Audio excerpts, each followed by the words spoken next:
Welcome to the Engage with Oceans podcast. Rather than doing a specific question today, we are joined by Bendik Søvegjarto, the CEO of Bluegrove, the company behind the podcast series. Bendik, welcome. Thank you, Dennis. What is Engage with Oceans? Well, that's a very good question. So Engage with Oceans is a solution-based ocean support initiative that aims to collect and share knowledge amongst and beyond the people who care for our oceans. So it's for everyone who works, lives, interacts, and cares for our oceans. Why did Bluegrove launch this initiative now? We feel that as an aquaculture company, we need to help the ocean as much as anybody else. And while we are focusing on understanding fish behavior, that doesn't solve all of the issues that our oceans are facing today. So that is why we need to engage with other people. And we need to listen to all voices, critical as well. So that's why we try to collect and share knowledge. There are people out there in the sort of the wider community for ecological activists, green campaigners, who say that we should just move away from the oceans completely, that we should leave the ocean on its own to recover and repair itself, and that we should not now be engaging with it. Why do you think we should be engaging with the oceans? We are an aquaculture company. And so we are working with the oceans every day, and we need it for ourselves. But it's not only for ourselves as a company, we need it to survive. And first of all, some cynical people might see that this is a way to also greenwash what we're doing and just promote our own technology. But I'm really feeling this responsibility to heal the oceans and improve from where we are currently today. But I feel that even though there is some good points in if we just leave the oceans alone, they will heal over time. I see that nature is doing that overall. It's taking back. Nature is spreading when you leave it alone. So that could solve it over the long term thinking.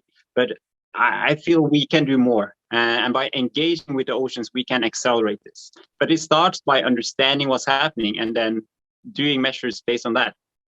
As we exploit the oceans at the moment, there are voices warning of disaster, aren't there? How long do you think we can continue engaging as we have been doing in the past? I feel that at the current rate of exploitation, we will soon run out of resources. And this you can read about every day. Deforestation, water shortages, species facing extinction, both on land and at sea. So this is not only relating to the oceans, but looking at the oceans and just fisheries, for instance, the way we are reaching the limits of what you can harvest from the sea and the oceans right now.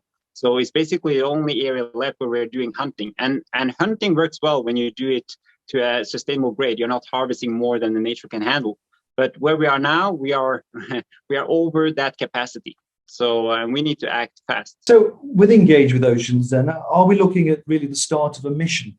Are we looking at a set of objectives? Our first objective will be to create a mission statement in partnership with others. So a shared plan of action of what we can all agree on and that we can all commit to. So we already know that we agree on the broader terms and the broader themes. For instance, we agree that we must improve our understanding of both the natural ecology and how human activity affects the oceans. And we also agree that it's important to observe and analyze what's going on both in the oceans and away from the oceans. But we cannot fix this unless we understand it first. So we need to start there and really sharing knowledge of what's happening, and then we can start acting upon that. Sounds like the start of a very wide conversation. It's not just going to be producers or technologists or even green campaigners. You see academics, you see critical voices in this dialogue? I see all stakeholders can participate in this dialogue. So that's the whole goal here. We see at Bluegrove, we only understand part of this. So we would like to invite others, everyone that have a voice in this to share their opinion. And that goes from consumers to policyholders, but also critics. And we shouldn't keep any voices down, and we should give a platform for everyone to share their opinion. So looking at other initiatives, for instance, it's very easy to have a one-sided perspective what you're doing. But here we want to be all-inclusive for everyone to share what they think. I mean, you're the CEO of an aquatech company, yeah? But do you think that technology holds the solution of itself, or do you think it's just a part of a much wider solution? I feel technology is a very good way to understand what's happening, and their technology is the right way to go. And I of course, like very much data-driven approaches to things. But in order to address this, technology is definitely not enough. So you need to get regulations in place to govern how we are working with the oceans. But technology is also a way to monitor that that's actually happening. But more than that, we need to just bring awareness of what's happening with the oceans to everyone, which I feel is happening now in these times. More awareness is happening, but we still need to share the knowledge and facts of what's happening here, so that we can all make each and own decisions that we see is affecting the ocean. How much integration do you think there has to be between what goes on the sea and what is going on the land? You know, you can't treat these two things as separate entities. One reacts with the other. How important is it, do you think, to have voices there from land-based food production as well? So this is not a separate system. You cannot look at the oceans by itself. Really, everything we're doing is affecting the oceans. So you see that from plastic pollutions, for instance, it all ending up in the oceans in the end. Also with CO2 emissions, that's being now absorbed by the oceans and leading to acidification, which is very, very detrimental to the ocean. So first off, I see the oceans as the lungs that we have, and we are all on the same planet Earth. And others have spoken well of as a spaceship that's just traveling through our solar system. And we need to treat all of this with the respect that it deserves. So we need to look at the oceans in a broader scope of everything we're doing that's affecting it, but at least with the mission of preserving and healing the ocean that we do have. Admirable ambitions, I have to say, and we've seen huge initiatives in the past, much bigger even than the start of this. I guess I have to ask, who pays? How is this paid for? Yeah, absolutely. So you're right. Our goals are lofty and hairy, and that itself can sometimes prove problematic.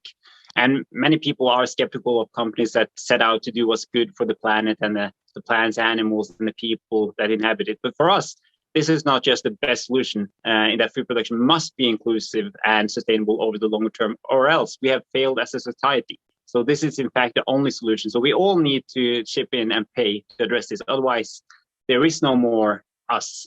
So we believe that, for a business to be economical, sustainable, it must be responsible. And what we're actually creating here is a competitive advantage for everyone and anyone who wants to get on board. The capacity for aquaculture is quite high, and we have a population on planet Earth which continues to grow quite sharply. Do you think that's a driver for what's going on? It's not just ecology, it's also the food security angle. I really see those connected, ecology and food security. So future food security and the creation of a resilient food system will rely on our ability to understand and respect the needs of species. And that goes from plankton, plants, from fish to fowl, and of course, people. And I feel that our ability to learn, to better understand and interpret nature signals, and to optimize some food production based on the rhythm and cycles of nature, that will rely on modern technology. And when you have control of the ecological balance and you're using tech to understand that, you're also improving the resilience of your food production methods and thus the food security. I don't think anybody starts an initiative like this without really deep down feeling optimistic that solutions can be found. What should we choose a date? 2050. How optimistic are you that the state of the oceans in 2050 will be better than the state of the oceans now? Those people who already know me, they know that I'm a very optimistic and positive person by nature. But I must say that even though I am, by general, quite optimistic, I'm worrying about the future state of our oceans, because if you're continuing the way we are doing things right now, it's not looking good. But I really believe in the power of people working together, and that can make a huge impact, and we can make a difference here. But it's not enough to just leave it alone. We need to step up and engage with the oceans, and if we do that, then I'm a believer. Engage with Oceans is currently a series of podcasts, but it's a very wide discussion that is going to be had within these podcasts. Do you see this initiative growing bigger than the digital presence that we're doing now? Do you see the start of a much louder and much longer conversation? That's my hope. That's why we are kicking this off. And we really hope that this will be picked up and spread. And again, be all inclusive. So this is just our initiative to spark something here. And I don't know what Engage with Oceans will be, and then maybe it will be a think tank. But I just know that we need to, and I feel I need to do my part to start this. And let's see where it goes.